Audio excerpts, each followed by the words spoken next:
You think you know what betrayal feels like. Try sitting in your corner office at Goldman Sachs, on top of the goddamn world, when your phone buzzes with a message that's about to burn your perfect life to the ground.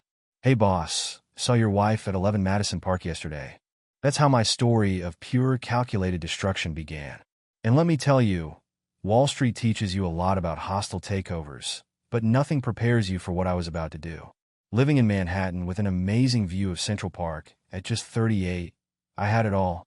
15 years of marriage to Anna, my college sweetheart who turned her passion for interior design into a thriving business in the Upper East Side. Our life seemed picture perfect, at least from the outside. The kind of life that makes it into those 40 Under 40 magazine features, which, coincidentally, I was just featured in last month. That morning, I was getting ready for another board meeting when Anna mentioned some new high-profile client she was excited about. I nodded, only half listening while checking the quarterly reports on my phone. These days, our conversations often felt like background noise, something I'd come to accept as normal in a busy marriage. The sound of her voice mixed with the gentle hum of our premium coffee maker and the distant honking of Manhattan traffic below.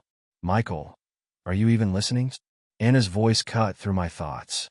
I looked up to see her standing there, perfectly put together in her designer outfit, a hint of frustration in her eyes. She'd started doing that lately, calling me out on my distraction. Maybe I deserved it. Sorry, honey. Big meeting today. You were saying something about a new client?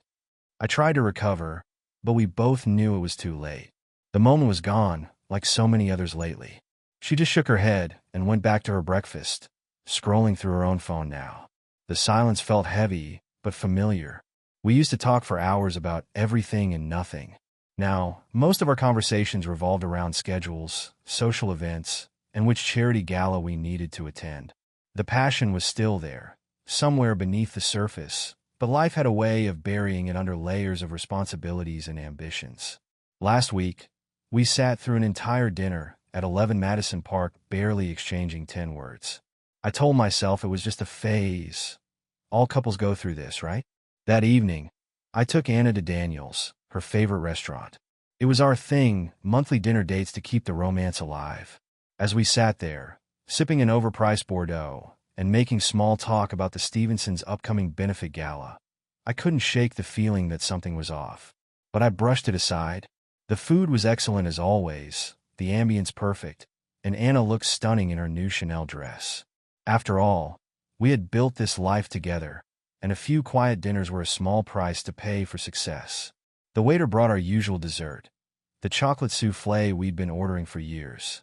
Anna barely touched hers, saying something about an early meeting tomorrow. I watched her check her phone for the third time in 10 minutes, her perfectly manicured nails tapping against the screen.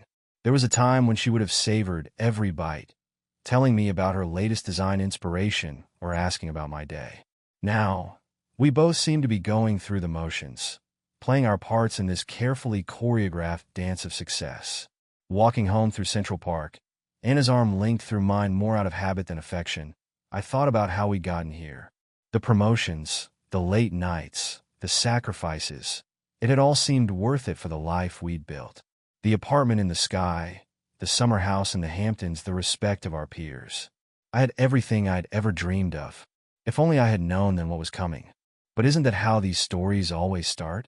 You think you're living the dream until the moment you wake up. The first time I noticed something was really different was during the Anderson account review. I just closed a $500 million deal, the kind that usually meant a celebration dinner with Anna. Instead, when I called to share the news, she seemed distracted, mentioning something about a client meeting running late. "That's great, Michael," she said, her voice lacking its usual enthusiasm. "Listen, I got to run. Andrew, the new client I was telling you about, he's got this huge renovation project we need to discuss. Can we do dinner tomorrow instead?" I sat in my corner office, staring at the skyline through the floor-to-ceiling windows. When had our successes stopped being shared victories? A notification popped up on my phone, another photo of Anna on Instagram, posted at some trendy restaurant downtown. The caption read, "Late night design meetings with fantastic clients, #blessed #interior design." She looked happier in that photo than she had at home in weeks.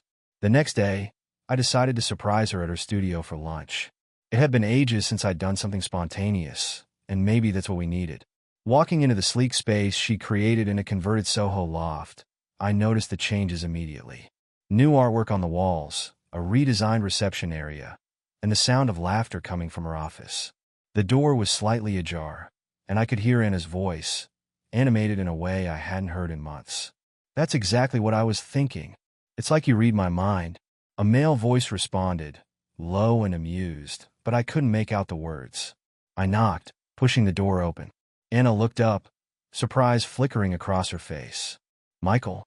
She was sitting at her desk, designs spread out between her and a man who could have walked straight out of a luxury watch advertisement. He stood up, extending his hand. "You must be the husband. Andrew Peterson. I've heard so much about you." His handshake was firm, confident, the kind of handshake that said he was used to getting what he wanted.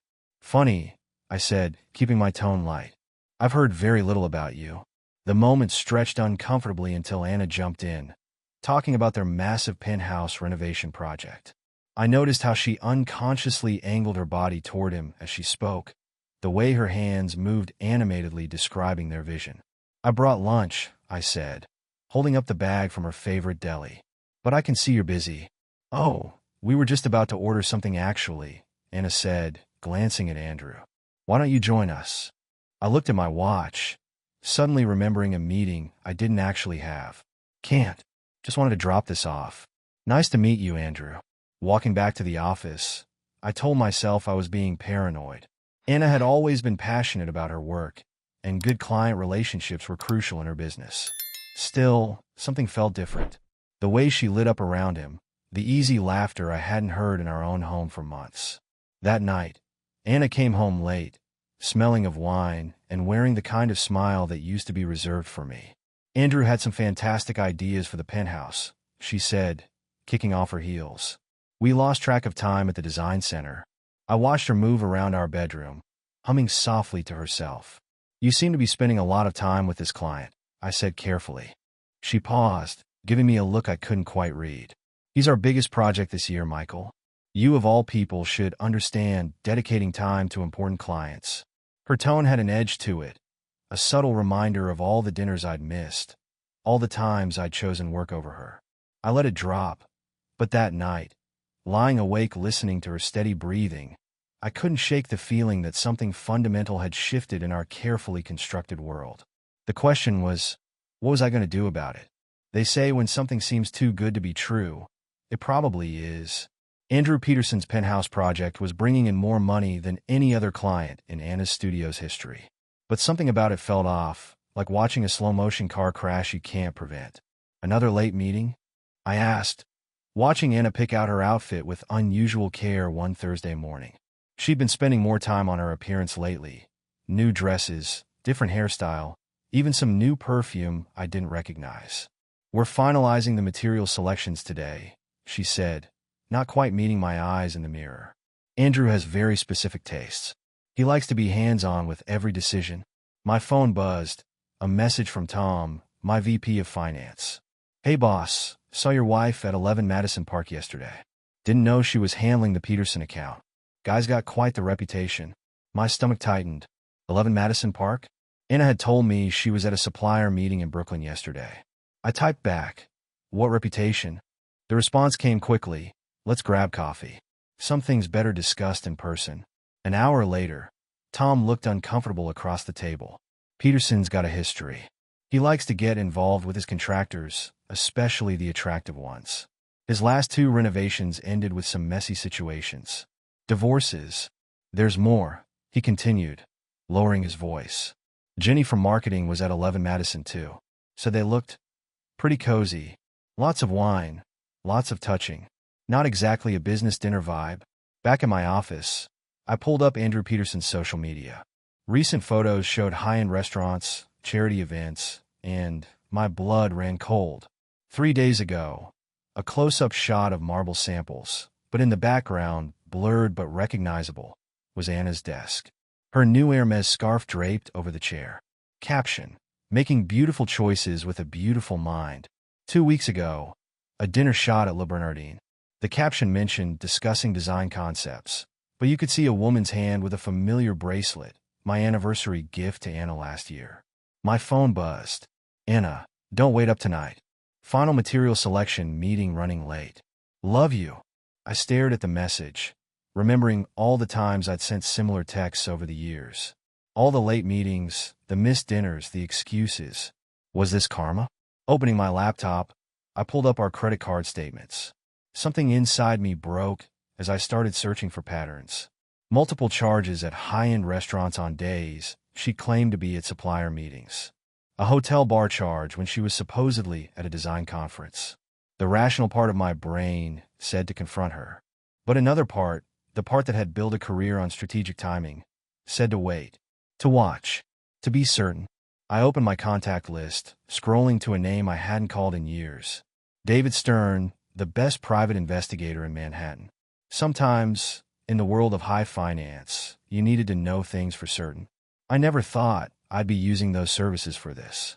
The private investigator's photos hit my inbox at 7 a.m. on a Saturday. I was at the office, coffee in hand, steeling myself for what I might see. David Stern was worth every penny. The photos were crystal clear, time-stamped, and left nothing to imagination. Anna and Andrew, entering his penthouse. Not for a design meeting. Her body language screamed everything I needed to know. Photos from different days, different outfits, same story. The smoking gun was a shot of them on his balcony, locked in an embrace that definitely wasn't discussing fabric swatches. I was about to close the laptop when another email landed. Urgent. Live update. David's message was brief. They're at your Hamptons house right now. Guess she thought you'd be stuck in the city all weekend with that big merger you mentioned. Talk about adding insult to injury. Our summer house. The one where we used to spend lazy weekends planning our future. I grabbed my keys. The 2-hour drive would give me plenty of time to think about how I wanted to play this. Halfway there, my phone lit up. Anna, working on the final designs at the studio today. Miss you. Red heart. Sure you are, honey, I muttered, pressing the accelerator. The Range Rover ate up the miles while my mind raced through years of memories, now all tainted. The signs had been there. I just hadn't wanted to see them. When I pulled up to our beach house, Andrew's flashy Porsche was parked right out front. Bold move, or maybe they thought they were untouchable. The spare key was still in its hiding spot. Some things never change. I could hear music and laughter from our deck. Taking a deep breath, I walked through the house, my footsteps masked by the sound of waves and their voices. They were in our hot tub, the one Anna had insisted we install last summer. Now I knew why. You really should be more careful where you park that Porsche, Andrew. They jumped apart like teenagers caught by parents. Anna's face went from shock to horror to guilt in 3 seconds flat. Michael, this isn't. Save it. My voice was ice. Really, Anna? Our house? That's just cold. Andrew tried to play it cool, reaching for his champagne glass. Look, man, these things happen. In my house, with my wife. Didn't peg you as having a death wish. The look in my eyes must have registered because he quickly dropped the smug act. Anna was scrambling for a towel, mascara running. Michael, please, let me explain. Explain what? How you've been lying to my face. How you've been playing me for a fool. I pulled out my phone, showing her the investigator's photos. Or maybe explain these? You had me followed? Her voice shifted from guilt to indignation. Don't even try to flip this on me. How long? The silence was deafening. Then, barely audible. For months? I laughed, a hollow sound. For months. Good to know. Andrew, you've got 2 minutes to get your things and get out of my house before I lose my cool. And trust me, you don't want to see that. He moved fast, grabbing his clothes, nearly slipping on the deck. No honor among cheaters, apparently. Michael. Anna reached for my arm. I stepped back like her touch would burn me. Pack your things. When I get back to the city, I want you gone. And Anna? Your star client's reputation for wrecking marriages? Turns out you were just another notch on his belt. Congratulations. You played yourself. Walking away from my own house, hearing her broken sobs behind me, I felt nothing but cold determination. The game was over, but the real battle was just beginning. And in this arena, I never lose. 3 days after the Hamptons incident, I sat in my office, staring at the Manhattan skyline. Anna's calls had gone from constant to sporadic to nothing. My doorman informed me she'd moved in with her sister. Smart move. She knew better than to stay at Andrew's. My assistant knocked and entered the office with purpose. "Sir, the documents you requested." She dropped a thick folder on my desk. Inside was everything about Andrew Peterson's business empire. Being CFO at Goldman had its perks, like having access to every financial skeleton in New York's closet. Flipping through the pages, I couldn't help but smile. Peterson's latest development project was leveraged to the hilt. One call to the right people, and his house of cards would collapse. But that would be too quick, too merciful. I picked up my phone to call my VP of Finance. "Tom, remember that tip about Peterson's reputation? Time to return the favor. Give me everything. The previous divorces, the settlements, any NDAs. I want it all." 2 hours later, my email notification broke the silence of my office. Tom's message was brief but promising. "You're going to want to see this. Especially page 7. Bingo. 3 previous affairs, all with clients or contractors. 2 messy divorces, both swept under the rug with hefty payouts. But the third woman, she kept evidence. Text messages, hotel receipts, photos. Evidence that was now in my possession. As I opened my laptop to draft an email, my phone lit up with Anna's name again. After 3 days of ignoring her calls, I decided to answer. Her voice came through, small and pleading. "Michael, please. Can we talk?" I gripped the phone tighter, my voice cold and steady. "About what? How you threw away 15 years. Or how you did it in our summer house?" "I made a terrible mistake," she choked out between what sounded like sobs. "I'll do anything." A harsh laugh escaped me. "Anything? Go ask Andrew how his other mistress's marriages worked out." "Oh, wait. You can't. He's not taking your calls either, is he?" The silence on the other end told me everything I needed to know. Just like I thought, Peterson had already moved on to his next conquest. Perfect. I ended the call without another word and turned back to my laptop, typing. Meeting request. Board of Directors, Peterson Development Corporation. Being their lead investment bank had advantages. Time to play hardball. Just another day in the finance world, removing weak assets from the portfolio. The Peterson Development Corp boardroom felt different from this side of the table. Usually, I'd be here pitching deals, but today was about watching things burn. As lead financial advisor, I began, my voice carrying the precise mix of concern and professionalism I'd perfected over years of deals. I feel obligated to bring certain irregularities to the board's attention. The room was dead silent as I clicked through my presentation. Behind me, Andrew shifted uncomfortably in his chair. I could practically smell his nervous sweat.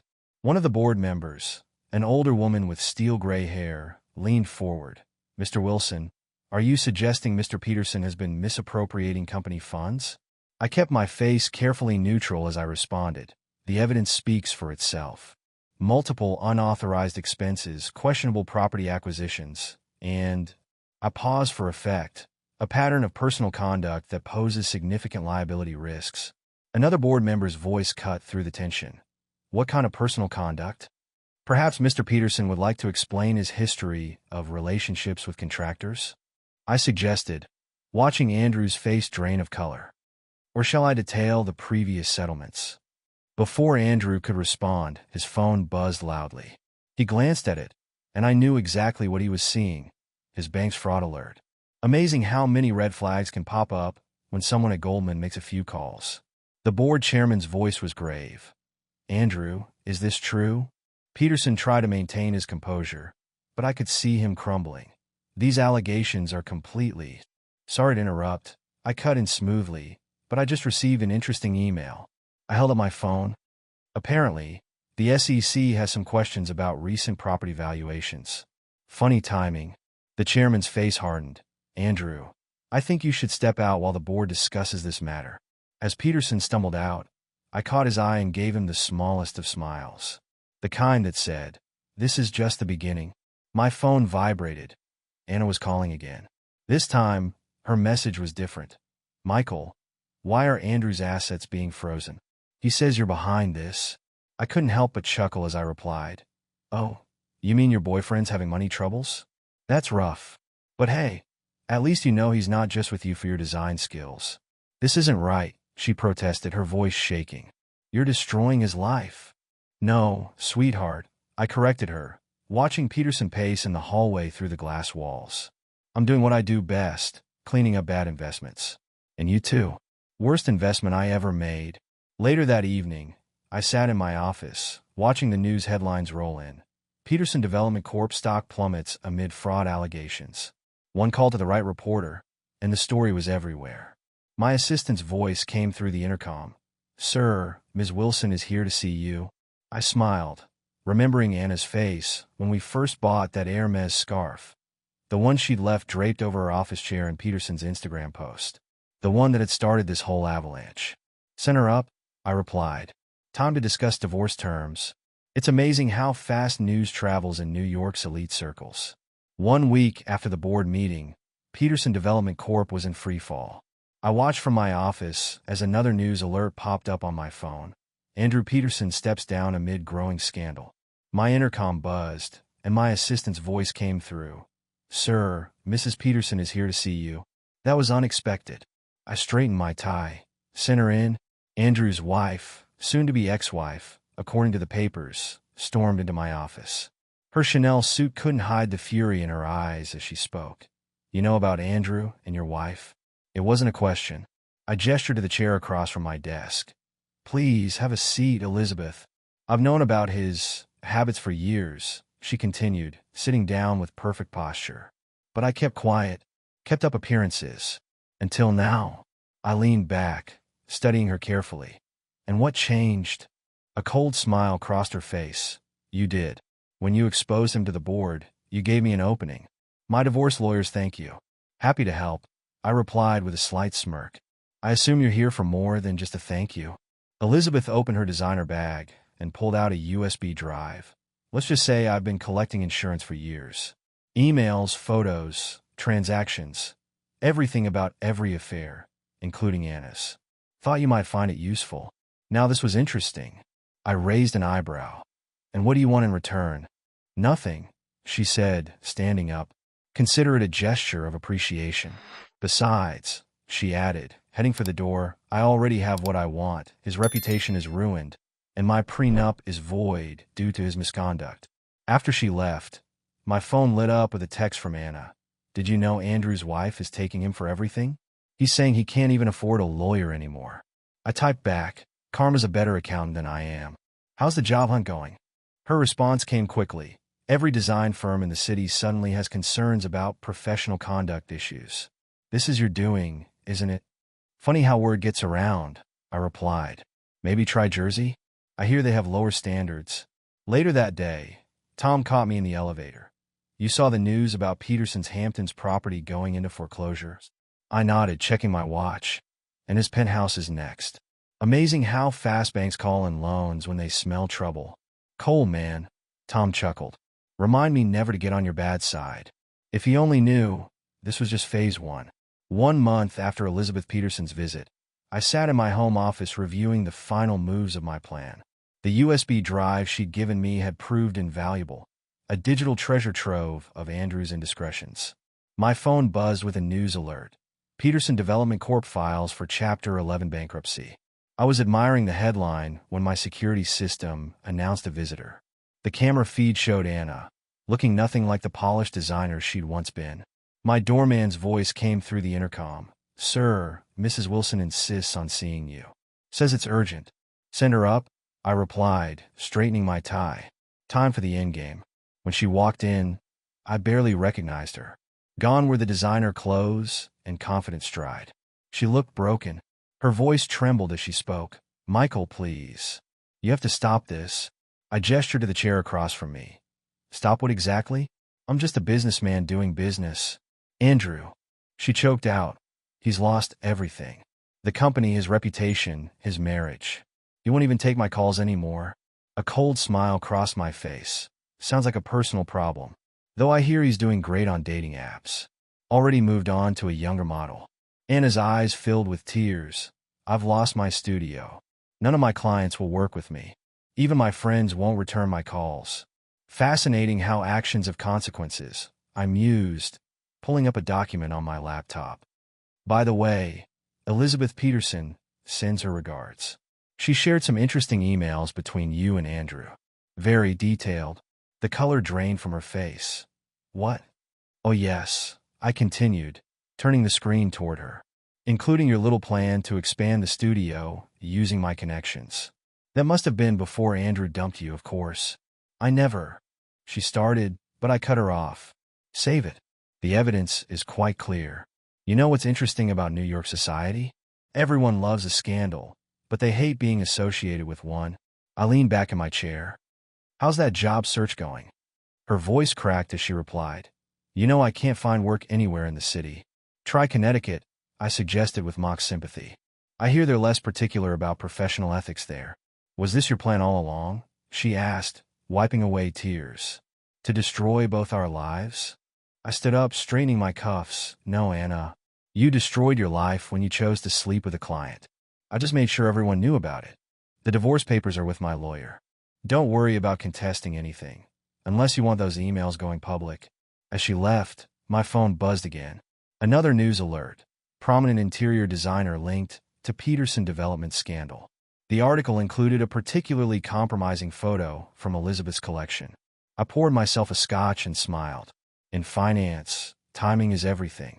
In revenge, like a well-planned hostile takeover, is all about patience. 6 months after the Peterson development scandal, I sat across from my lawyer as he finalized the divorce papers. Anna hadn't contested anything. She couldn't afford to, both financially and reputation-wise. Everything's signed, my lawyer announced. Though I have to say, in 20 years of handling high-profile divorces, I've never seen someone fold so quickly. I smiled, thinking of Elizabeth Peterson's USB drive. Amazing what the right leverage can do. My phone buzzed with a news notification. Andrew Peterson spotted working as sales manager at New Jersey car dealership. Another notification followed. His ex-wife Elizabeth had just been appointed to the board of a major development company. Walking out of the lawyer's office, I ran into Tom in the lobby. Man, did you see? Anna's working at some small-time design firm in Connecticut. Entry-level position. Heard she's living in a studio apartment now. Life comes at you fast when your reputation tanks, I replied. How's the Peterson account transition? Smooth, Tom grinned. Elizabeth sends her thanks. Oh, and get this. Andrew tried to apply for a position at Goldman last week. Got rejected at the door. My assistant called.